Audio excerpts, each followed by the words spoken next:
Hi, പുതിയൊരു വീഡിയോയിലേക്ക് സ്വാഗതം. നൂറുകണക്കിന് ആൾക്കാർ ഹൈറിച്ചിൻ്റെ വിധി എന്താവുമെന്ന് ഓർത്ത് പ്രാർത്ഥനയിൽ മുഴുകി നിൽക്കുകയാണ്. എന്നാൽ എന്താണ് ഹൈറിച്ചിൻ്റെ ലീഡർമാരും ഹൈറിച്ചിൻ്റെ മാനേജ്മെൻറ്റും സിഇഒയും ചെയ്യുന്നത് എന്നതിനെ കുറിച്ചാണ്.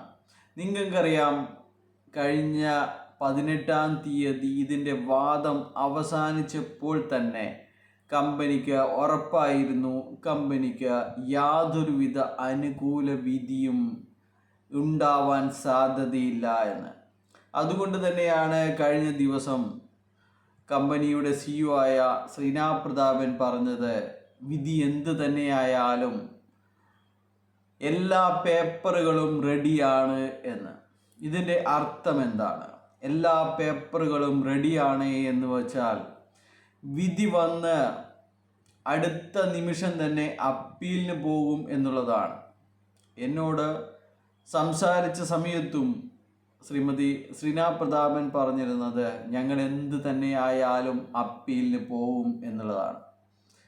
അപ്പോൾ അപ്പീലിന് പോകുന്ന സമയത്ത് പുതിയ വക്കീലിനെ കണ്ടെത്തിയിരിക്കുകയാണ് എന്നുള്ളതാണ് ഹൈറിച്ചിൻ്റെ ഭാഗത്തു നിന്ന് നമുക്ക് ലഭിക്കുന്ന വിവരങ്ങൾ. പുതിയ വക്കീലായിരിക്കും ഹൈറിച്ചിന് വേണ്ടി ഹൈക്കോടതിയിൽ വാദിക്കുന്നത് എന്നുള്ളതാണ്. എന്തായി കഴിഞ്ഞാലും ഈ 8 ലക്ഷത്തിൻ്റെയും 10 ലക്ഷത്തിൻ്റെയും വക്കീലിനെ ഹൈറിച്ച് ഇനി താങ്ങില്ല എന്നുള്ളതാണ്. ഇനി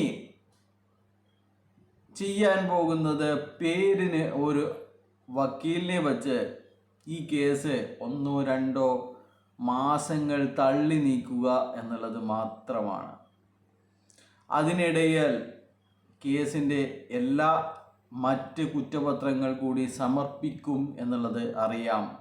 പിന്നെ കേസൊക്കെ ആ കുറ്റപത്രത്തിനെ സംബന്ധിച്ച് ആയിരിക്കും എന്നുള്ള കാര്യങ്ങൾ പറഞ്ഞ് നോക്കൂ, നമ്മൾ ഇതിനെ ഫൈറ്റ് ചെയ്തിരിക്കുകയാണ്, കുറ്റപത്രത്തിനെ എതിർക്കും, നമ്മൾ വിജയിക്കും എന്ന് ഇവർക്ക് പറയാൻ സാധിക്കും.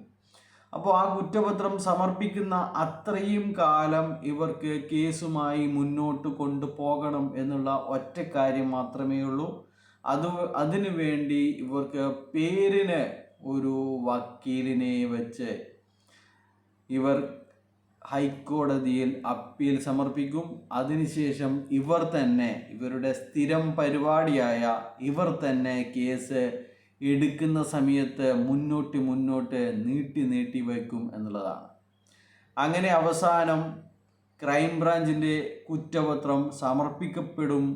പിന്നെ ഇവർക്ക് ക്രൈംബ്രാഞ്ചിൻ്റെ കുറ്റപത്രത്തെ എതിർത്ത് കോടതിയിൽ ഹാജരാവേണ്ടതുണ്ട്. അപ്പോൾ ഇവർക്ക് പറയാൻ സാധിക്കും, നമ്മൾ ക്രൈംബ്രാഞ്ചിൻ്റെ കുറ്റപത്രത്തെ എതിർക്കുന്നുണ്ട്, നമ്മൾ ശക്തമായി നമ്മുടെ പക്കലുള്ള തെളിവുകളൊക്കെ ഹാജരാക്കുന്നുണ്ട്, നമ്മുടെ കമ്പനി എന്തായാലും തിരിച്ചു വരും എന്നുള്ള കള്ളങ്ങൾ പറഞ്ഞ് ഇവർക്ക് വർഷങ്ങൾ തള്ളി നിൽക്കാൻ സാധിക്കും എന്നുള്ളതാണ്. അതുകൊണ്ട് തന്നെ ഇതൊക്കെയാണ് നടക്കുന്നത് എന്ന് നിങ്ങളുമായി പങ്കുവയ്ക്കാൻ വേണ്ടി മാത്രമാണ് ഈ വീഡിയോ ചെയ്യുന്നത്.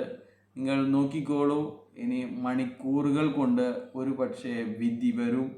അതിനുശേഷം ഇന്ന് വൈകിട്ടോടുകൂടി അപ്പീൽ സമർപ്പിക്കപ്പെടും.